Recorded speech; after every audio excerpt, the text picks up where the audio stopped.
It is an appropriation for the Division of Developmental Disabilities, which is located within the Department of Economic Security. As you all know, and there are many that are concerned about this agency, the DES is required to conduct an independent rate rebase study every 5 years. And the most recent study was released in 2019. The rate rebase study is conducted by an outside consultant that utilizes data from across the country to develop appropriate benchmark rates for every service provided on behalf of individuals with intellectual and developmental disabilities in Arizona. One of the results of this study is that we learn whether the DD system is being properly funded. The current rate rebase study identified that the Arizona DD system is underfunded by $150 million, or on average of approximately 76% of the recommended rates.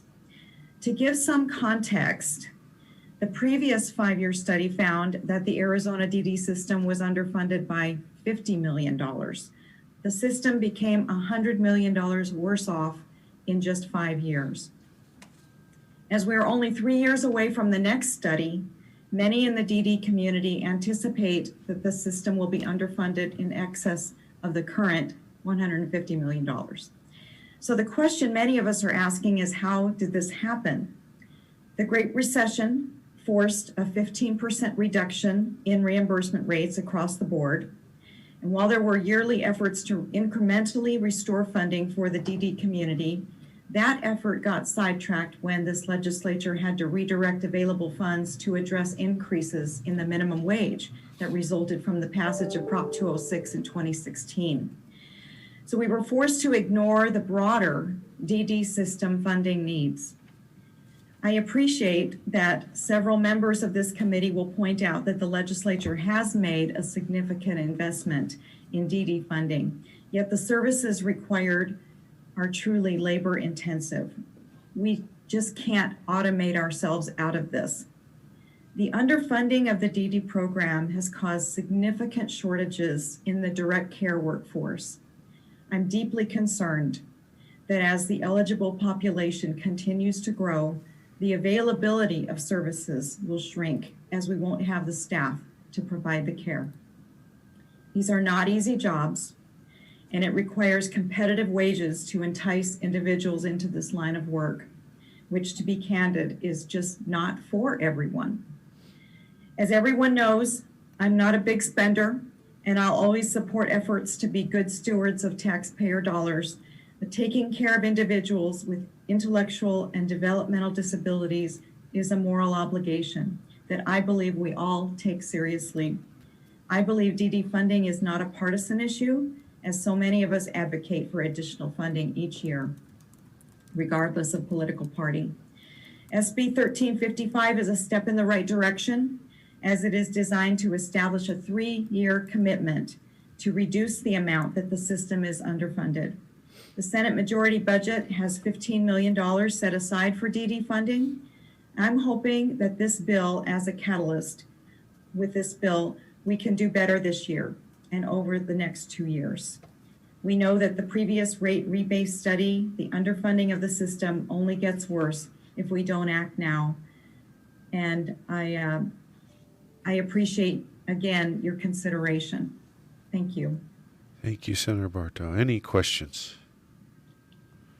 Thank you. Mr. Chairman, there's 2 people signed in to speak, and 2 if necessary. The first one to speak is Wendy Shaw. Wendy. Please introduce yourself and tell us who you're representing and why you like this bill. Okay, good afternoon. Thank you so much for allowing me to speak. I'm Wendy Shaw. I am the CEO of ARES and the chairperson of APAD.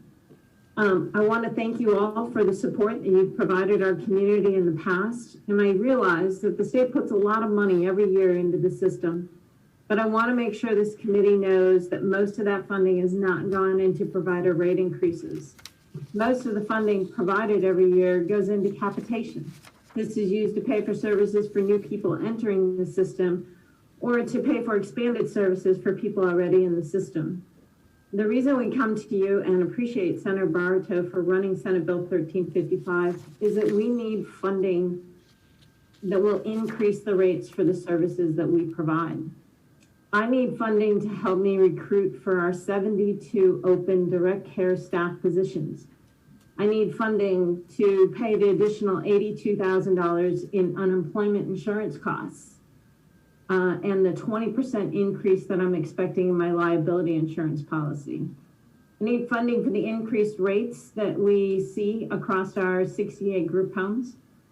You know, the job of a direct care staff is difficult. They're responsible for administering medications, changing adult briefs, dealing with difficult behaviors, and so much more. And before I close, I want to tell you a story about what a direct care staff does and why they are so important. Last week, Donald, the person we support in one of our group homes, who has an intellectual disability, he had a seizure. The staff on duty was Penny and Teresa. They followed a seizure protocol. They swiped a magnetic wand over his vagus nerve stimulator that's implanted in his chest to hopefully stop the seizure. While Donald appeared to be coming out of the seizure, he then gasped and he stopped breathing. Teresa called 911. Penny started CPR, giving mouth-to-mouth resuscitation, keeping Donald alive until the paramedics got there. The thing I haven't told you about Donald was that he had tested positive for COVID earlier in the week. These staff were well aware of this, and they still did not hesitate to help, putting themselves and their families' lives at risk of getting COVID because of that. And for this dedication, I'm paying these folks minimum wage. I really want to thank you for your time and consideration for this bill, for this funding. It's important, it's necessary, it's needed. Thank you. Thank you, Ms. Shaw. Any questions? Thank you, ma'am. Mr. Chairman, the second person to speak is Brandy Patron. Ms. Patron. Thank you, Mr. Chairman. For the record, Brandy Patron with Goodman Schwartz Public Affairs on behalf of the Arizona Association of Providers for People with Disabilities, or APAD. Mr. Chairman, I want to thank you very much for putting this bill on your agenda and thank Senator Barto for sponsoring it. I wanted to add just a little bit to what Senator Barto and Wendy talked about the direct care workforce shortage. PHI National, which is a national group that looks at direct care worker issues across the nation, projects that just for Arizona, we will have 6,800 direct care workforce job openings by 2028. 48% of our Arizona direct care workforce are receiving some kind of public assistance today. And from 2009 to 2019, the direct care worker wages in Arizona have gone down by 7% if you include inflation. Specifically to our Arizona group homes, recently the Division of Developmental Disabilities has been doing some surveys, and I wanted to provide you some recent numbers just for our group home services. In March to April of 2020, we hired 495 direct care workers statewide, and we still had 1,114 vacancies for direct care worker positions.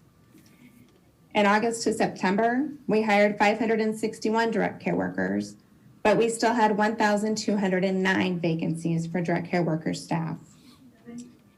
And in August of 2020, our group home providers, and again, this is just for group home services, this does not include other services, reported that they had to pay 184,579 overtime hours just to provide the services that they were providing at that time.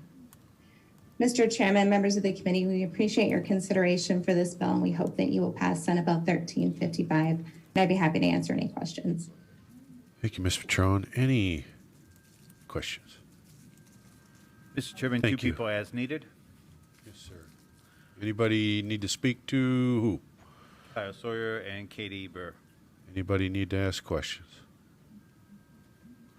Thank you. Ready to move the bill when you are. Please. Thank you, Mr. Chairman. I move that we return Senate Bill 1355 with the due pass recommendation. You've heard that motion.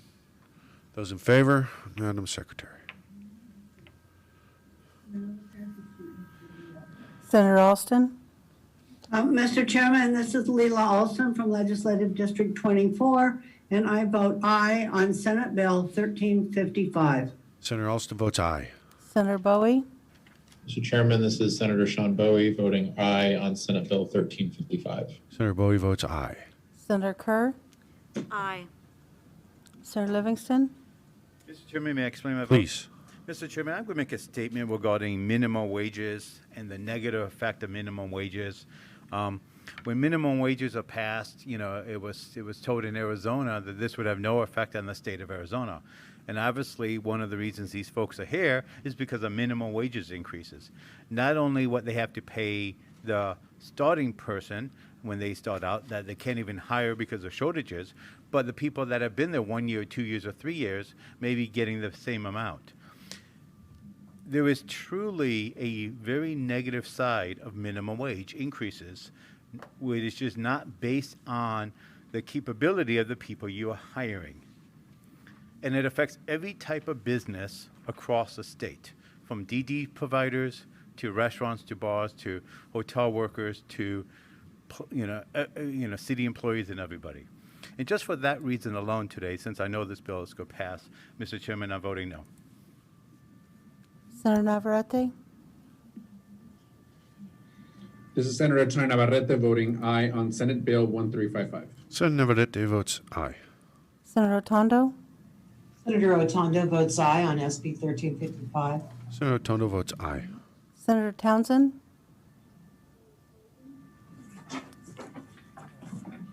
Senator Townsend voting aye on Senate Bill 1355. And I wanted to thank the sponsor for this bill. Love it. Senator Townsend votes aye and thanks the sponsor. Senator Ugenti Rita, Aye. Senator Leach, Aye. Senator Gowan, Aye. 9 ayes, 1 nay, 0 not voting. 9 ayes and 1 nay and 0 not voting, you have given Senate Bill 1355 a due pass recommendation. Thank you, members. Thank you, Senator.